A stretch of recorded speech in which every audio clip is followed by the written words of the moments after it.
Hello and welcome to the Astrology Forecast. My name is Sage, here as your eye into the sky, letting you know what the cosmic events are for the week, why they matter, and how you can use this information in your everyday life. I hope that you're all enjoying a beautiful start to the month of April. I hope you enjoyed a lovely Easter if you do celebrate that. Interestingly enough, I did share a lot on my Instagram about this, but many people don't realize that Easter has actually a lot of astrological correlations. Even the date of Easter is decided based upon the lunar cycle. If you're not aware, Easter actually falls on the Sunday that follows the first full moon after the spring equinox. So basically, we actually do celebrate Easter in alignment with the sun and of course the moon. So it's pretty cool. There's a lot that goes into the understanding of Easter and religion and astrology. It's called astrotheology. I'm not getting into it now, but pretty interesting stuff. Other things to discuss, of course, we are in the midst of the eclipse portal. I hope that it's been treating all of us okay. If life feels wacky right now, keep in mind we've only got this last week of the eclipse portal. Now, I hope that a lot of good things have come your way, as eclipses can also bring about really good things, right? Life changes that we've been looking forward to. However, at the same time, eclipses can also feel like a major jolt, like a reality check, or maybe some unexpected things are happening in your life. If so, my heart goes out to you. My inbox is always open. Aries season is in full effect. And with that, of course, Aries solar return readings, 50% off if you're interested in that. And of course, if you are an Aries and you've never had a birth chart reading, that'll be 30% off. And of course, if you've never had a birth chart reading, that is definitely the first place I recommend that you start. Last announcements, we are offering an amazing Mercury retrograde special discount for all of you that are interested in joining us this summer in Utah. Of course, a lot of you listening know that I will be co-hosting a stargazing retreat.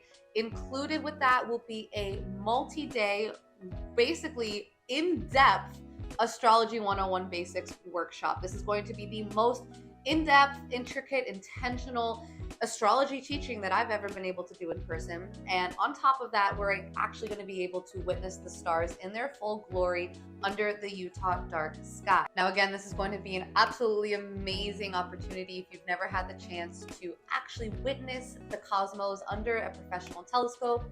And if you're interested in learning the basics of astrology, even learning how to read your own birth chart, this summer is for you. We will be revisiting the early bird prices that we initially had in place when we first announced this retreat.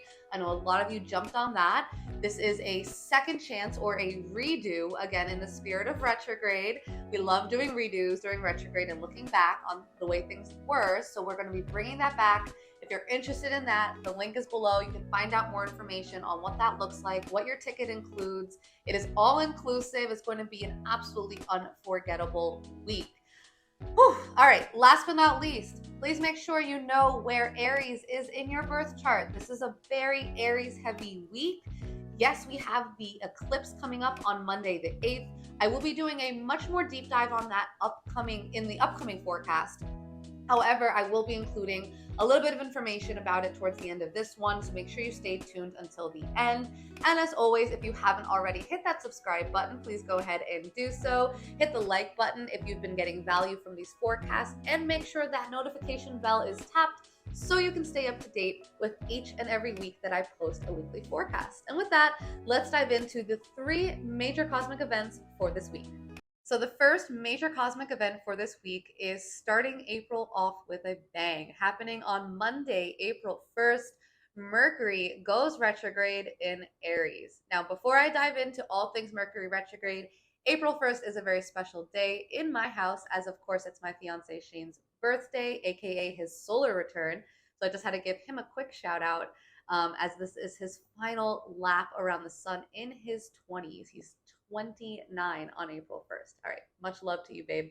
All right, but let's dive into the Mercury retrograde starting on April 1st. And yes, it will be lasting for 3 weeks, all the way until April 25th. Now, again, a quick refresher, Mercury is the planet that rules over our communication, our mind, our intellect, I like to think of Mercury as the mouth and the mind. It's what we think and it's what we say. Now, during Mercury retrogrades, I know this is a very infamous time in the astrological year. And again, this does happen quite often. We get about 3 to 4 Mercury retrogrades, usually at least 3 every single year. And they last for 3 weeks at a time. So, this is something that we have lived through many times before. It is nothing to fear. I know a lot of people get really worked up over Mercury retrograde and start to assume the worst.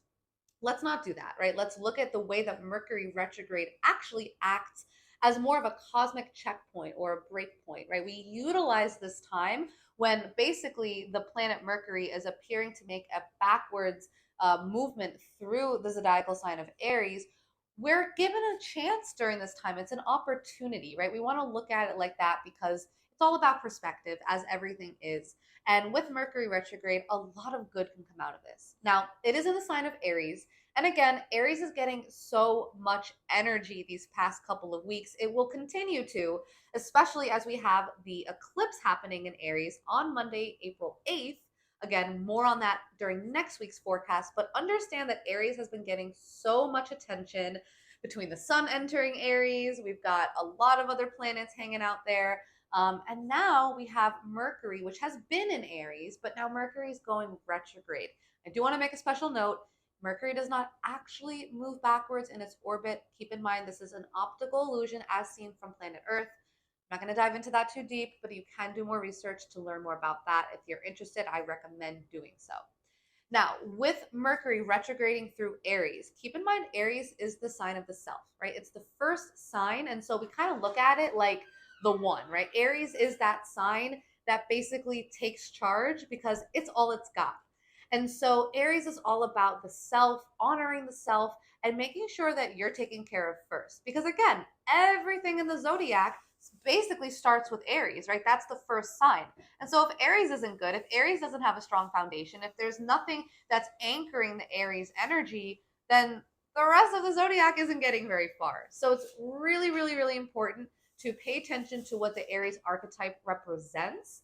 And in this case, it's all about the self, right? This is what Aries emanates. It's opposite to Libra, which is the sign of the other people in our life and relationships. Aries is more about the relationship to ourself. Now, why do I make such an emphasis on this point? Well, understand that when Mercury is retrograding, this is the opportunity in the zodiacal year for us to begin reflecting on all of the things that Mercury represents, i.e., our communication style, and of course, the way that we operate in our day to day life. Mercury even rules over our technology. So, again, these are the reminders. I'm going to start with those because these are the basics, but it's important to keep in mind that during Mercury retrograde, we want to have a little bit of flexibility with how things flow. Communication, we might find some disconnects when it comes to that. We might notice that our technology starts acting up a little bit. If you didn't already back up your stuff, maybe you still have a chance when you're listening to this to do so. Just a lot of like technological glitches can happen during this time. I literally was just at the gym this morning. I saw on the news that AT&T just had this huge power outage and everybody had to reset their passwords.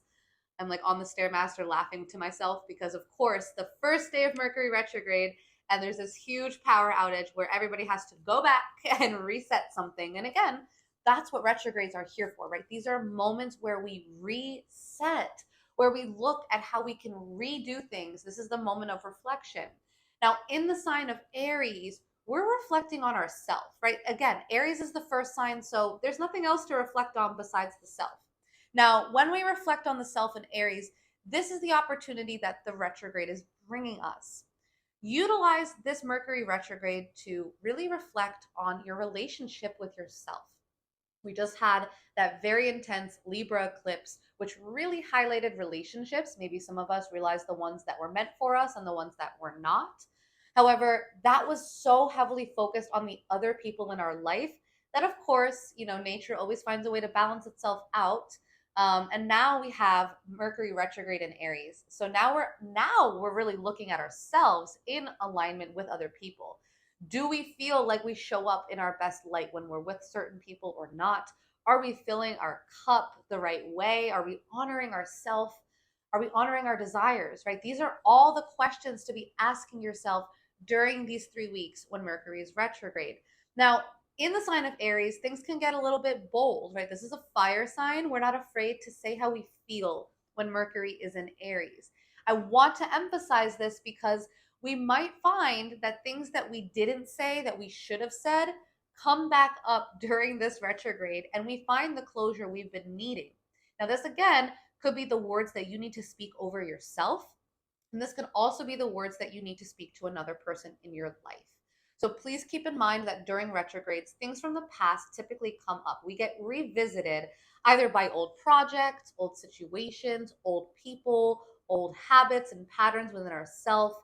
And again, this really does vary based upon where you've got Aries in your birth chart. So I always want to make that very clear.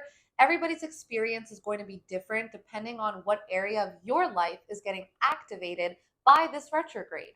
And again, this retrograde is in alignment with the eclipses, which really magnifies and intensifies it. So give yourself grace, give the people around you grace. If there's a tough conversation that you've been feeling the need to have, this might be the time to have it, but also remember to slow down, to think a little bit, as Mercury retrograde will be encouraging that, right? Because if we don't, we might crash and literally burn. Again, this is a fire sign we're dealing with. So be conscious, be aware. That's why we listen to this information and hopefully apply it in our life, because now we're basically arming ourselves with the tools and the knowledge to be able to face whatever comes our way. So super important to make sure that you're honoring yourself and honoring this 3-week cosmic pause. Now, keep in mind, going to give a little bit of a sneak peek. Next week, we have this really important new moon eclipse in the sign of Aries, which means the moon will be joining in with Aries energy.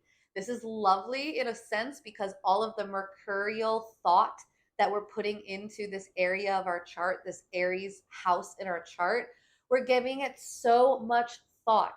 And then we've got this really magnetic new moon happening a week after Mercury retrograde starts. And this new moon is infusing our thoughts with our emotions. It's basically almost binding the mind and the heart together. And this is a beautiful opportunity to reflect on your emotions, on your emotional self, on your way that you fill yourself and your cup and your needs and your desires. And again, knowing where you've got Aries in your chart can give you even deeper insight. So please, if you're not sure where you have Aries in your chart, you can definitely hit me up and make sure that you get that information so that way you can be even more aware as to what you can expect up until April 25th. Moving right along to Wednesday, April 3rd, we have our second cosmic event of the week when both Venus and Neptune conjoin in the sign of Pisces. Now, Venus in Pisces is its best placement. Venus absolutely loves being in Pisces. This is where she operates the best. Now, Neptune has been in Pisces for quite a long time, okay, since 2014. So this is nothing new. However, Venus being together with Neptune in Pisces is not something we see often, and it sure won't be something we see very soon in the future, as Neptune will be leaving Pisces this time next year. But in the meantime, Venus in Pisces conjunct Neptune in Pisces is a lot of dreamy energy. Okay, Venus, of course, is the planet of value, of love, of beauty, art, and romance, while Neptune is the planet of all things illusion based, right? This is the planet that deals with the dream state, the subconscious, alternate realities, things that exist beyond the sixth sense is totally Neptune, area. And when you've got Venus in this lovey-dovey sign of Pisces in her best place, hanging out next to Neptune, we get a fairy tale moment, right? This is the beautiful part of this week. Take advantage of it. In a way, this can be really great as it's highlighting our desires of love and fantasy. And we might find that we're getting really, really invested in our dreams on Wednesday the 3rd. We might find that our fairy tale romance becomes so important to us, right? And all of a sudden, we're getting so creative, as that's another element of both Venus and Neptune. There's such creative energies, planetary energies. When you add in the sacred and divine waters of Pisces, this is such a beautiful day to tap into those creative juices and let them flow, right? It's a water sign. Really tap into your emotions here. Let your intuition guide you. If we're talking in matters with relationships, love, and romance, allow yourself to, appreciate and enjoy the fantasy, the imaginative quality, the romantic side of things, as this can really highlight that. Now, on the other side, I do want to make special note that this can be a day where those rose colored classes are really strong. We will not necessarily see any red flags on Wednesday the 3rd. So maybe don't have that tough conversation about like where the relationship is going or whatever. Not the best day for that, right? But more so just enjoy the loving energy, the energy that says to dream your biggest dream. And again, it doesn't have to make sense in our reality because Pisces doesn't care about that. And neither does Neptune. And Venus is going with it because she loves being in Pisces anyway. So it's all really good energy. There can be a sense of ambiguity here. This can feel slightly like, I don't know if if this is a green flag or a red flag, basically. So I wouldn't make any serious decisions on Wednesday the 3rd, but it is a really great day to get lost in your dreams. And last but not least, to round out the week, on Thursday, April 4th, Venus enters into Aries. Now, again, Venus being in Pisces for the last month or so has been very dreamy. It's been beautiful, but all good things must come to an end. And while Venus has been in the sign of Pisces and has been essentially looking for that soulmate connection and that, fairy tale happy ending, which is such a Venus in Pisces quality, we now move into Venus being in Aries. Now, with Venus being in Aries, this is a bit of a challenged place for Venus. We're going from one of her best places, and I say her because I typically kind of characterize the planets and personalize them. You don't have to. But again, when Venus was in Pisces, it was doing its best, right? This was the best place for Venus. Now Venus moves over to Aries, and unfortunately, or fortunately, depending on how you look at it, Venus is entering into the most challenging sign that it's in. This is the sign that's opposite to the sign Venus rules over, which is Libra, right? Venus is the planetary ruler of Libra. Libra is opposite of Aries, which makes Venus in Aries one of, if not almost the, not worst, I shouldn't say worst, but hardest places for Venus to be. Now, there's some good things here, right? I don't want to completely characterize this as a challenging thing because it's not. In many ways, it's a healthy switch from the Venus and Pisces energy. Because again, think about this. Venus and Pisces is this exalted water sign, right? This is Venus just essentially merging with another. And when Venus is in Pisces, that's what it wants to do. That's what we crave, right? We crave that connection with another. We crave that divine sacred union, which Pisces emanates and loves to connect on. But at the same time, we get so embroiled in those connections, especially when we're dealing with Venus and relationships, that we lose sight of ourselves. So, of course, nature always balances itself out. Venus enters into Aries as a reminder to still love yourself, right? We cannot show up in our relationship not loving and respecting who we are first, right? We have to know thyself. And by knowing thyself, you can love another. And so when Venus enters Aries, this is the moment where we say, what are my needs and desires? I know this sounds very reminiscent of what I just described with Mercury retrograde in Aries. And again, there's no coincidence that this is a very similar energy in a way, and I say that because we do have both planets, both Mercury and Venus, hanging out in Aries along with the sun. And of course, on the 8th of April, on Monday, the April 8th, we'll have the moon. So lots of Aries energy, which is basically saying that the mirror is getting turned around and we have to face ourselves. So this can be a great thing. This can be an opportunity for self-love, right? Which is what Venus and Aries really represents. This can be an opportunity to establish independence in your relationships, as Aries requires that. Aries energy needs to be able to do its own thing, right? You cannot be completely codependent if you've got Aries energy. It's just not going to work because naturally the emphasis and the focus of Aries is on the self. And with Venus and Aries, we're really defining who we are in relationships and who we are not in relationships.